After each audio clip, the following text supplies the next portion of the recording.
I'm quite uncomfortable standing in front of a microphone, even though I might be comfortable facing the fastest of fast bowlers.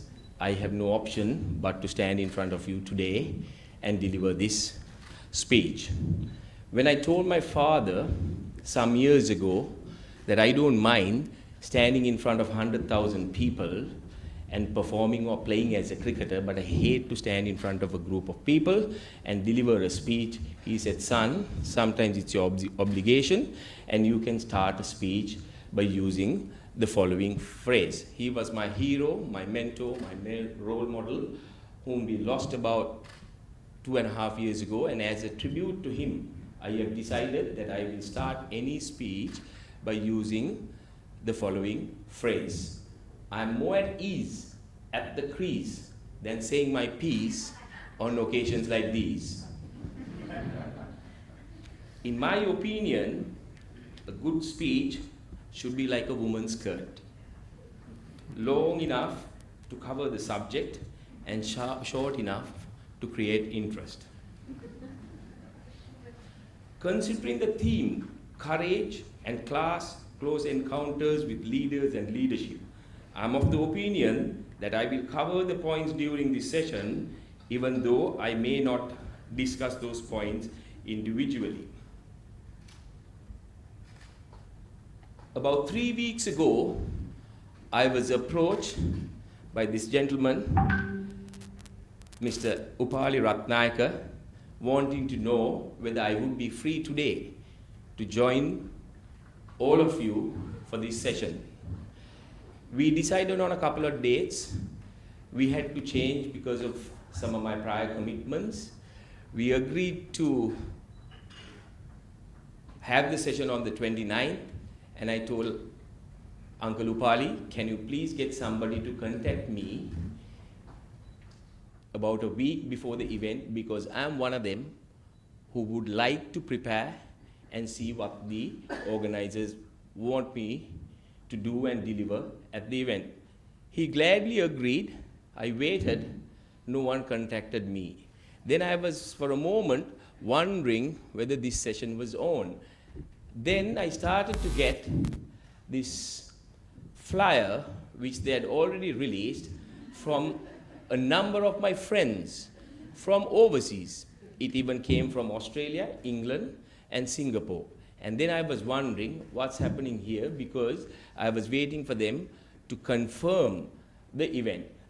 I had no option, Uncle Upali, to get in touch with one of your schoolmates, Navin De Silva, because I had not registered your number, to get your number to see how we could set the ball rolling.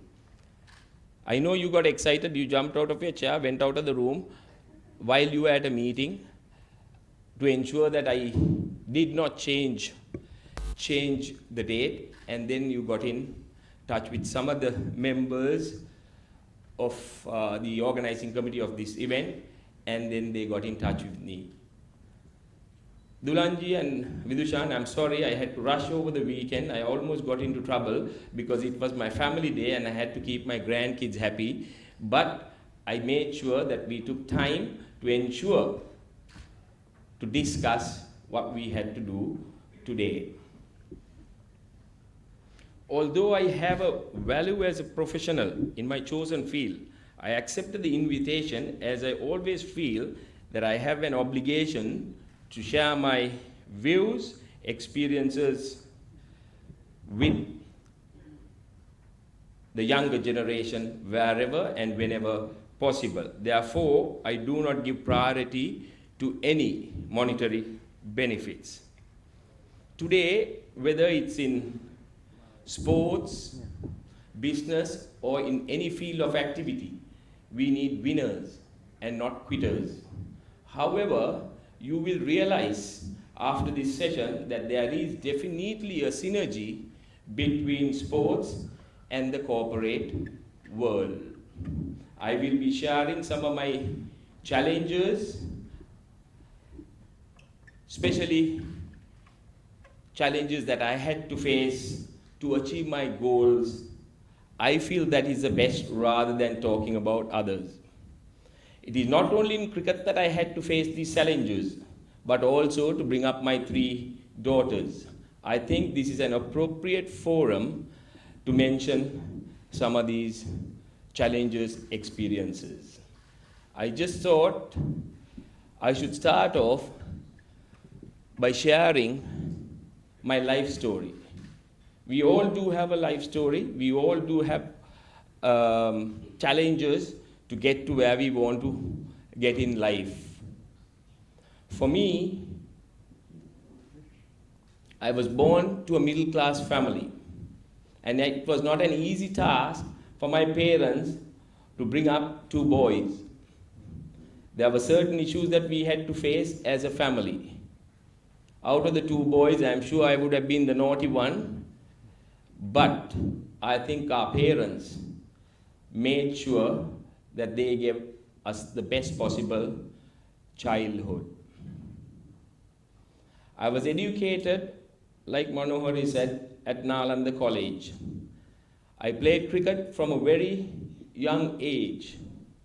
Although I excelled at all the age group tournaments, the biggest challenge that I had to face was at a tender age of 14 years when I was selected to represent my school under 19 team for the first time. I am not bringing discredit to my school. I'm a very proud Nalandian. I'm sure all of you would be proud of your schools and where you come from. But I have decided to share some of these experiences to show mainly the youngsters, the future generations, of what we face to achieve what we want to achieve in life. Sadly, when we got to the grounds, my own school teammates decided, schoolmates and teammates decided to hang white flags. All of them were mourning the fact that I had been selected to represent my school first 11 team. For me, it was going to be a memorable day, but turned out to be a very sad day.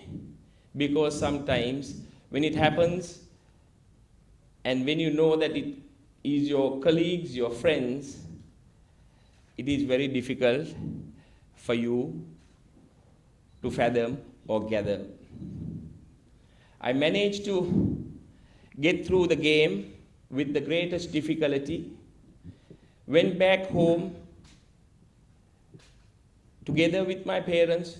We were wondering as to what we should plan, and there were eternal fights between my parents at home.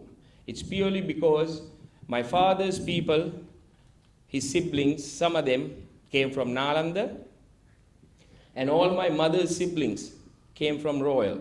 Because I had excelled at some of those junior tournaments, quite a number of schools invited me to join those schools. Yes, my mother was quite keen to pull me out of Nalanda and put me to, obviously she was promoting Royal because her siblings were from Royal. Or if not, she felt that my father should put me into another school. But my father stood his ground, very firm. I'll have to mention this in Sinhalese for some of the people who have not heard me speaking or have not heard this story. And he said, and these were his words, and it taught me a lifelong lesson to fight those challenges, to go through those obstacles, to get to where I want to go. At that time, I knew that I was not going to leave Nalanda. I was deprived of an education, found it difficult to go to school. Fortunately, my father managed to get me into Bloomfield, where half of the national cricket team players were there, and most of them were from Nalanda. I managed to continue playing cricket, but came back the following year with the greatest difficulty. I had to ensure that I cemented my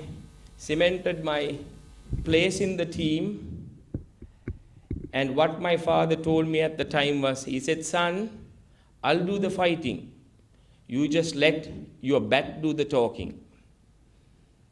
When my father passed away about 2.5 years ago, a friend of his called me and he said, your father was a sad man that day. He said he had cried on his shoulders and said, I just can't imagine, because he was also an old Nalandian, that our own schoolmates were doing this to my son. But he never showed me and I didn't know until he passed away. So I just thought I should focus on what I had to do, like he told me. It was all about making runs and improving on my fielding skills. And I ended up as the schoolboy cricketer of the year twice, in 1983 and 1984, and became the first schoolboy cricketer to have won this award back to back.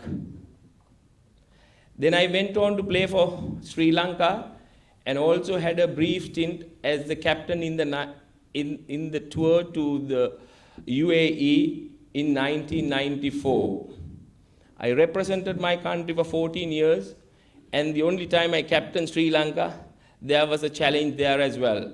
I'm not sure whether Nissa is going to ask me a question later on, but certainly there is a story there as well, because that's the only tour that we have embarked, not from Sri Lanka cricket, but we took off from the Taj Hotel. When we had training, we had police protection. Some of our members were attacked by the public, but we were never disturbed. We focused on what we had to do. I know when we came back after the tour to mingle around with my captain and some of the senior players who did not go on the tour was challenging, but that's what sport teaches, and I think that's what we need to learn in the corporate world as well. There might be disagreements, there might be instances where we might not agree, but we need to be strong enough to put these differences aside and to work towards a common goal. After I retired from the game that I so passionately loved, I did my coaching courses and were planning a career as a coach, but ended up being a match referee. There are two stories. I don't know whether during the Q&A, Nissa, again, whether you're going to ask me, because I had to make some career choices. First, when I was playing for the school under-19 team, that was between my studies and the game, and later on, my passion, my aim was to do something more hands-on. I was getting ready because I just thought in whatever field you choose, you need to be qualified, and I did my coaching courses.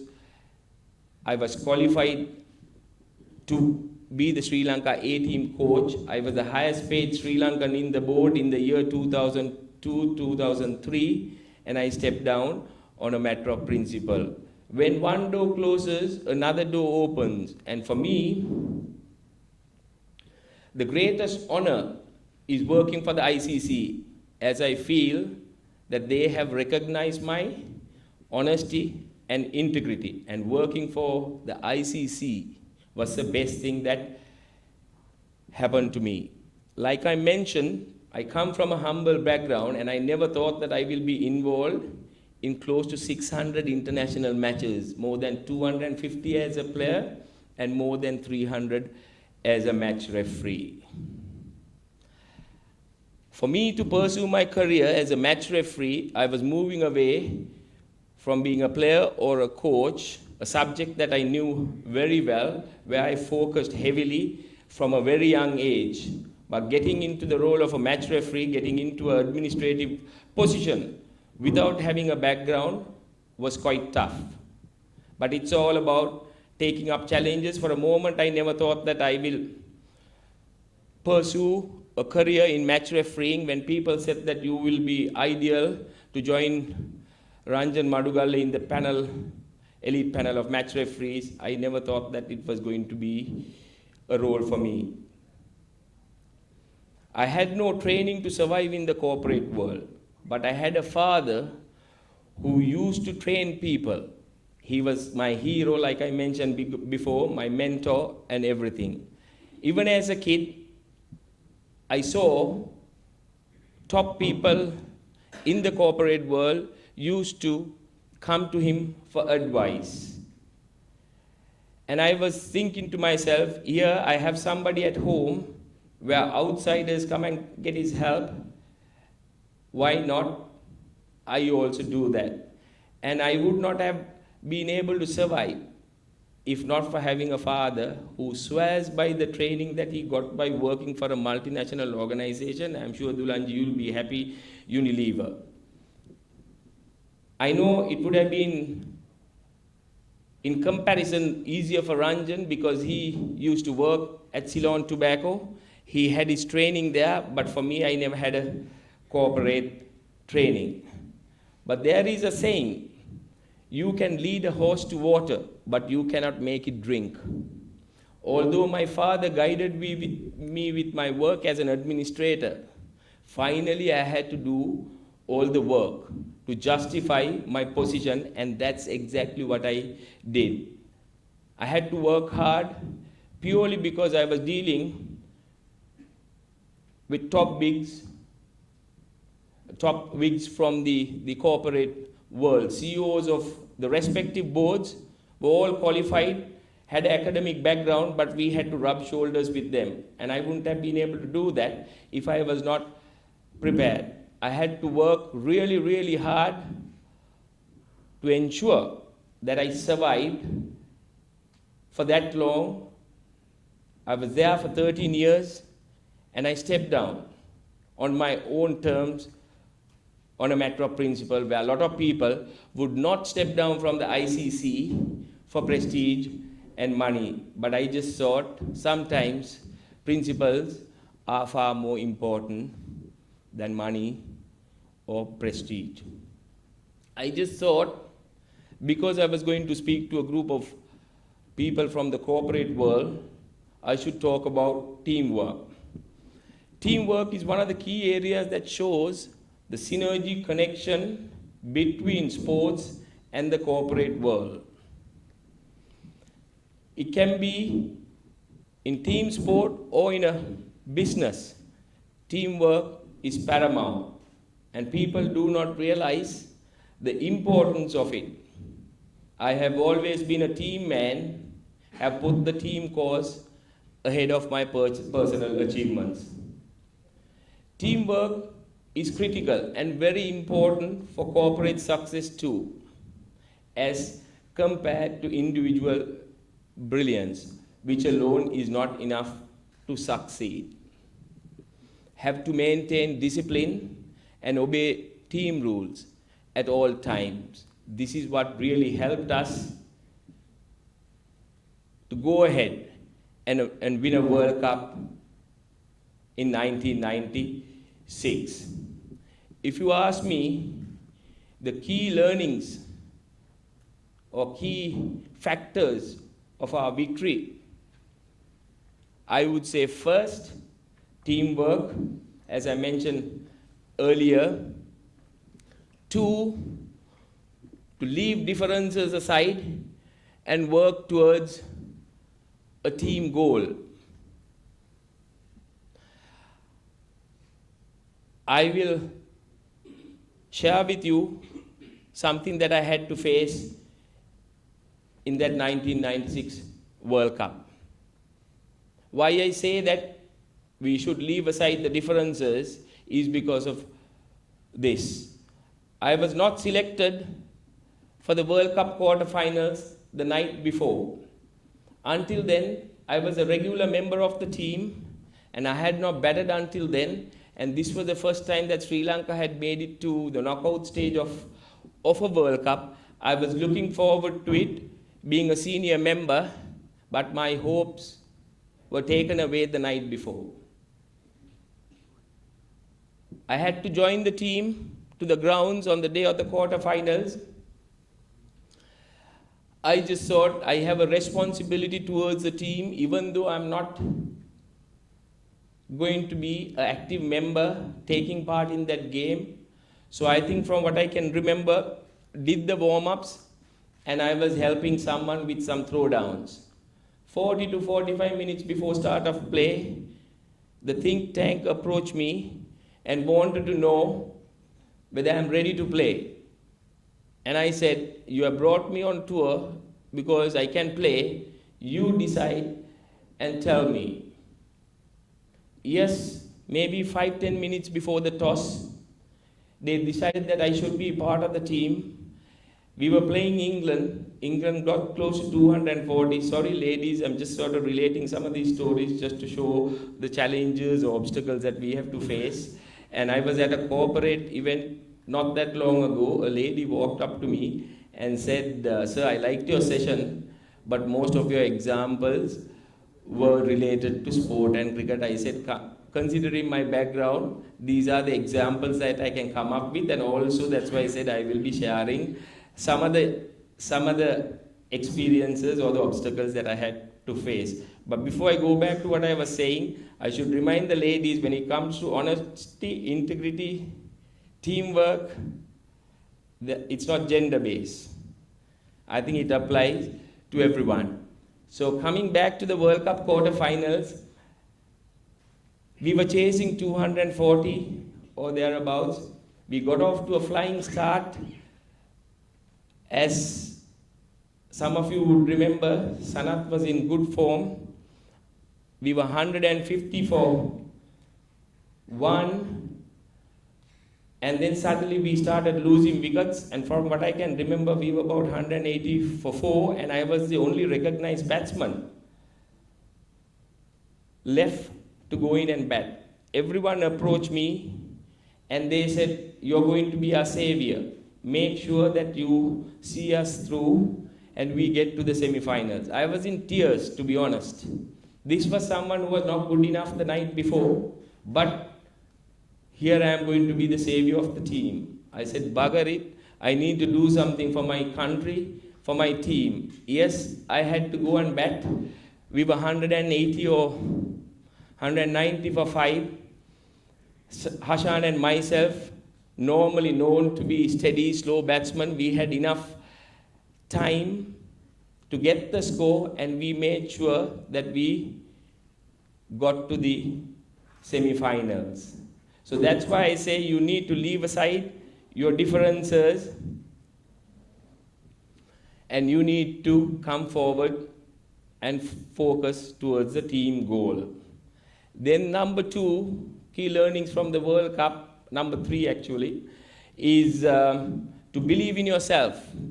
Stand up to do the job when it's required. There's another story in the World Cup semi-finals. If some of you have followed that World Cup, we were never the favorites, even going into the finals, but playing India in India in front of about 120,000 people. The capacity of the ground was 110,000, considering police personnel and their families, there would have been another 10,000 more. So I'm sure there would have been close to 120,000. We lost the toss. We were asked to bat. I was down to bat down the order. We were relying on our openers throughout that World Cup. Both openers got out in the first over, and there was pandemonium in the changing room. We were depending on the 2 openers. We had high hopes of them giving us a good start, but it didn't happen. Then they approached me and asked whether I could go and bat. And I said, don't ask me whether I can bat. If you want me to bat, tell me, and I'll do that for the team. Yes, they decided that I should be going in next. No preparation. I was not ready. I started to get my equipment, and halfway through, we lost another wicket. I had to get my other colleagues to help, and without having a proper plan, here I am walking in front of 120,000 people to do a job. When I went in there, fortunately for me, that's one of the best knocks that I have seen. Aravind De Silva was on fire, and I was a mere spectator on the other side. That gave me enough time to gather my thoughts and also to reflect and see what I had to do for the team at the time. And I can proudly say that we managed to get Sri Lanka out of that situation. We got to a respectable score and we ended up as winners. And the last one is to focus on our strengths and not the strength of the opposition. If you all remember in that 1996 World Cup, on the day of the match, the current Prime Minister of Pakistan, Imran Khan, visited the grounds, decided to speak to a think tank whom he had played against with, and he said that we should bat first. He said no team had won a World Cup by chasing until then. Yes, that got us thinking. By that time we had our plans and we were going to chase because we thought that that was our strength. But for a moment, he got us thinking. And then later on, we felt that we should play to our strength and not to the strength of the opposition. So that was something that helped us to win the World Cup in 1996. If you ask me the key learnings, I would say these factors. Yes, the theme says leaders and leadership, or close encounters with leaders and leadership. Yes, we've had our encounters with leaders and leadership. It's a key subject that's widely spoken. And I think even here, it clearly shows that there is a synergy connection between sports and the corporate world. Who says leaders are born? Leaders are made. Some say leaders are extraordinary, but in my opinion, leaders are ordinary people who do ordinary things.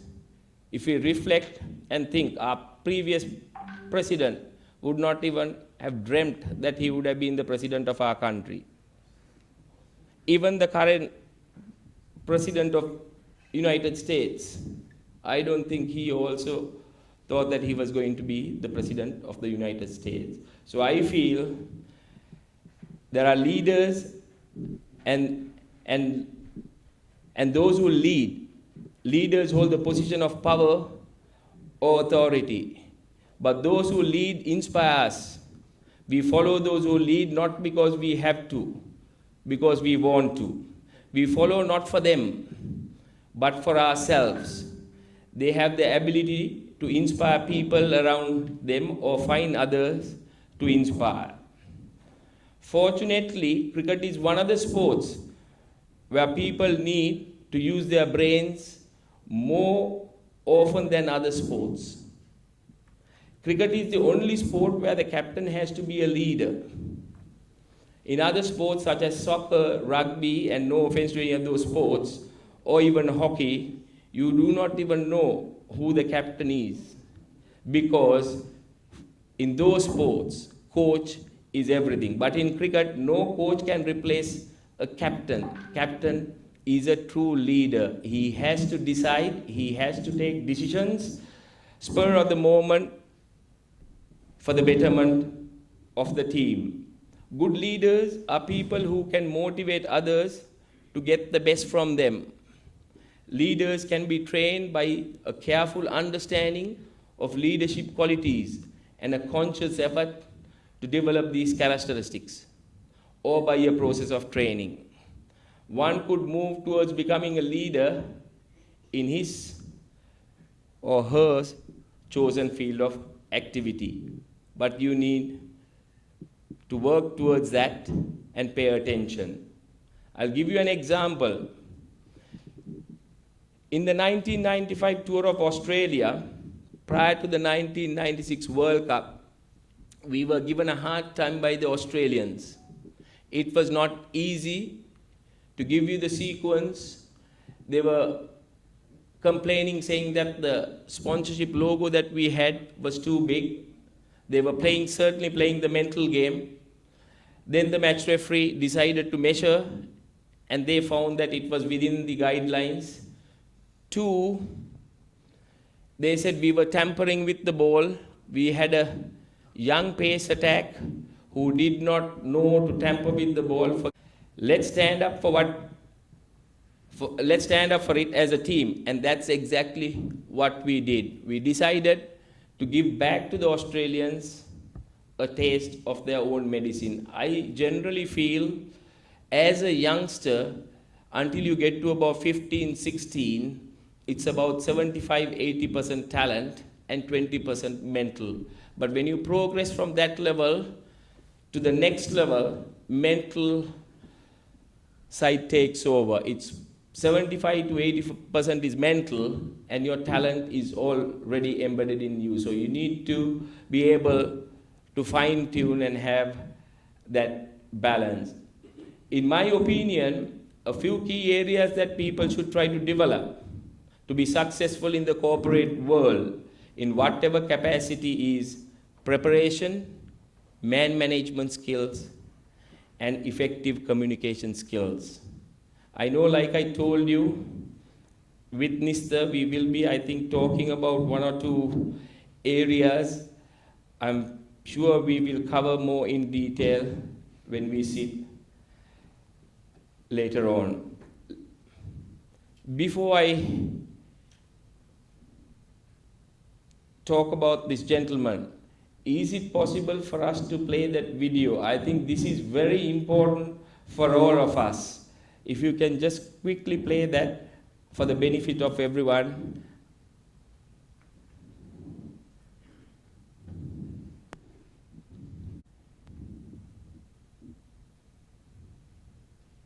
The first thing is to be honest with yourself. The first thing is to be honest with yourself.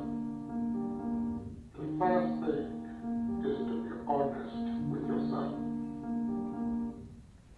Why I thought that I should play that video was to show you towards the betterment of the people of South Africa. On the other hand, look at the leaders of our country.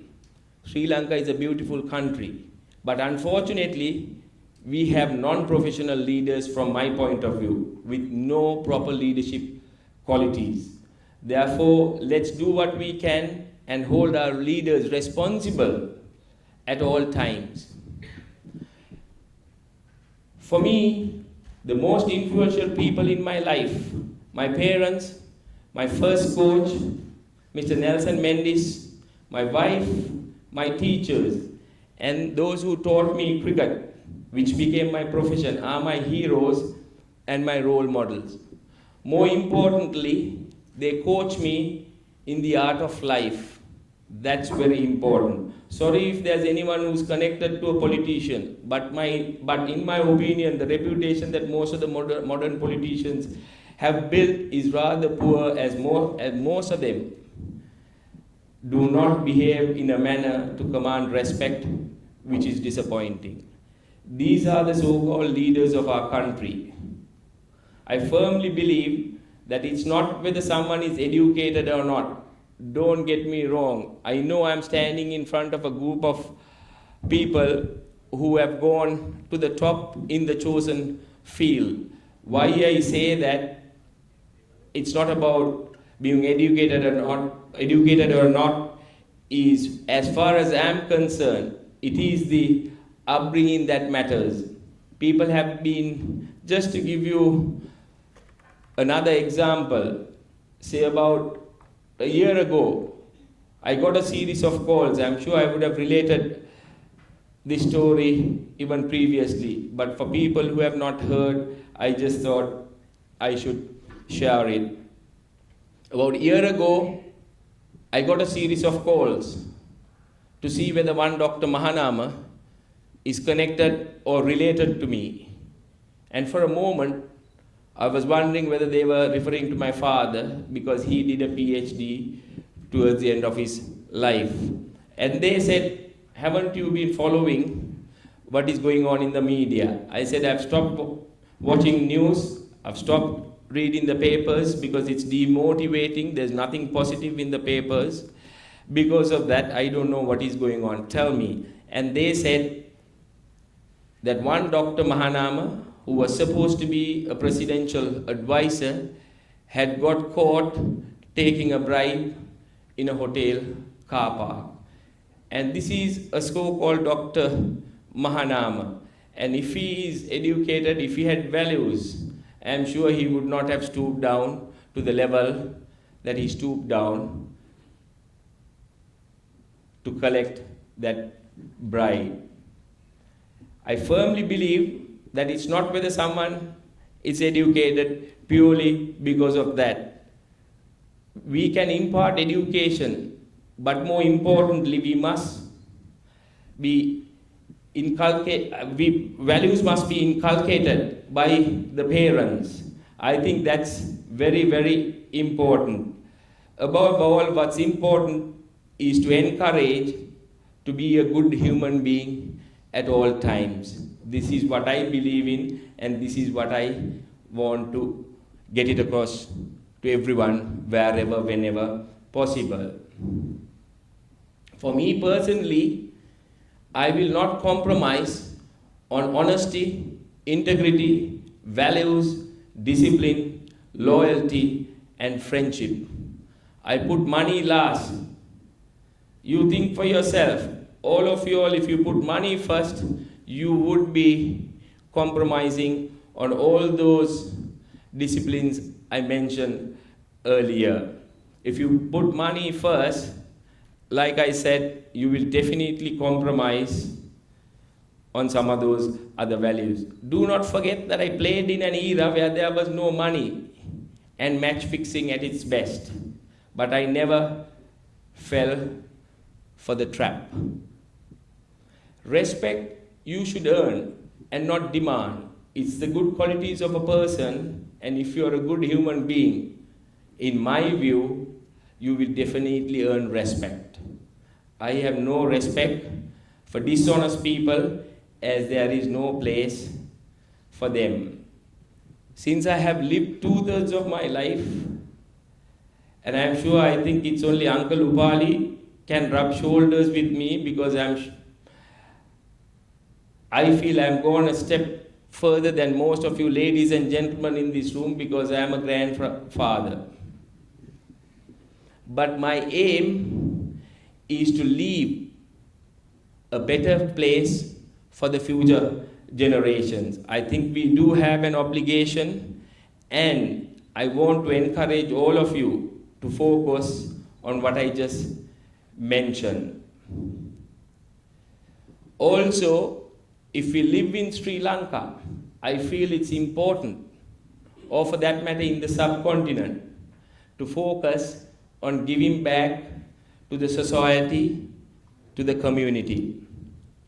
There are quite a few cricketers and eminent personalities who do charity in their own way. But I must state that I was lucky to have been brought up in an environment to spare a thought for the needy, and also to engage in social service activity. I have always had time for charity projects. My father and I, with some prominent personalities, formed a trust after the tsunami in 2004. We did about 65 projects, and we did not make a noise about it. We just wanted to stay under the radar, because what we wanted to do was our obligations towards the community or the society. I must use this opportunity to thank Hema's Holdings and my dear friend Shiromi Masakorale for giving me an opportunity to do something for the less fortunate ones. My father once said, son, we should form our own foundation. And I was reluctant to do that purely because I was working for the ICC at the time, and I just thought if we were not there to focus on what we were doing, and we will be dealing with other people's money, it was not going to be good on us if we do not handle those projects well. So when I was looking at getting together with someone, that's when Hema's Holdings gave me that opportunity. And I'm ever so grateful to them. I support 5 charities, in 4 of them as the brand ambassador and 1 as a trustee. That's the one that we recently opened, the Center of Excellence for Kids with Disability. I will never hesitate to do my very best for the needy, especially those kids who need our help. Therefore, I would like to request all of you to spare a thought to the less fortunate ones, as charity is a characteristic of a great human being. We should not wait for the government or local bodies to always initiate projects or to engage in charitable projects. We too, as responsible citizens, have a role to play without criticizing those who do nothing. Let each one of us do whatever little we can towards the growth and development of our communities. I will tell you, the general thinking of everyone is that if you do charity, it's only by giving money. No, that's the wrong impression that people have.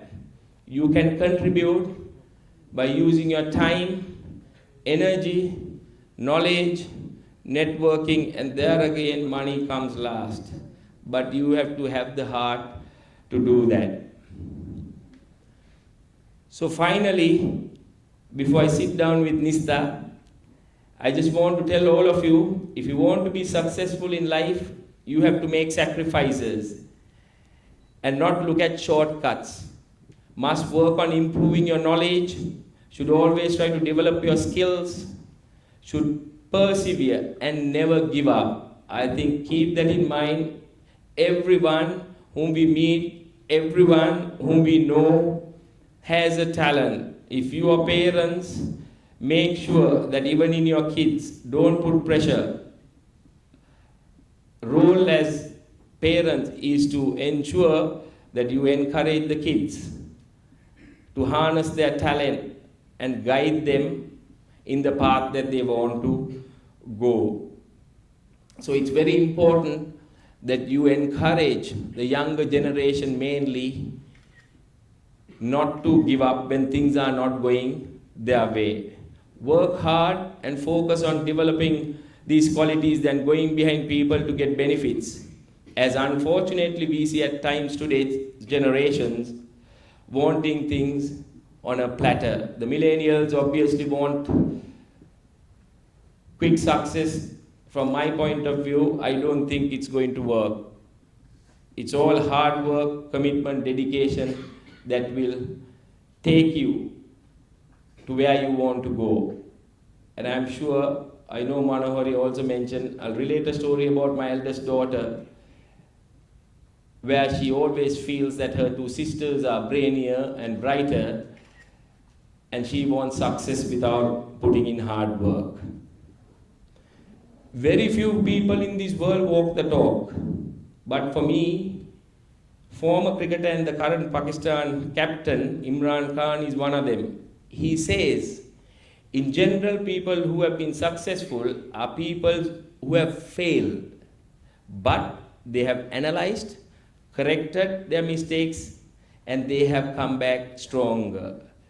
When I reflect and think of that statement, yes, even for me, there were a number of instances where things didn't go the way I wanted. I never gave up, never gave up hopes about my dreams. I worked even harder to prove, A, that I was good enough to be part of a field that I had chosen at the time. So I think it's important that when things are not going your way, you talk to yourself and say, no, I'm not going to give up, I'm going to work harder. And that's the attitude that you should have. This reminds me of a great statement made by Sir Winston Churchill, At the end of the World War II, when he was asked what his secret for success, he only gave 4 words to express his success: blood, sweat, tears, and toil. So remember, if you want to make the grade, you have to go along a very difficult road. Those who are prepared to go along this tough road with courage and determination will certainly make the grade. Whilst wishing all of you continued success, I want to leave behind a profound statement made by one of the greatest leaders the world has ever seen, whom we just saw, the former president of South Africa, Nelson Mandela. Don't judge me by my successes. Judge me by how many times I fell down and got back up again. May all of you be blessed.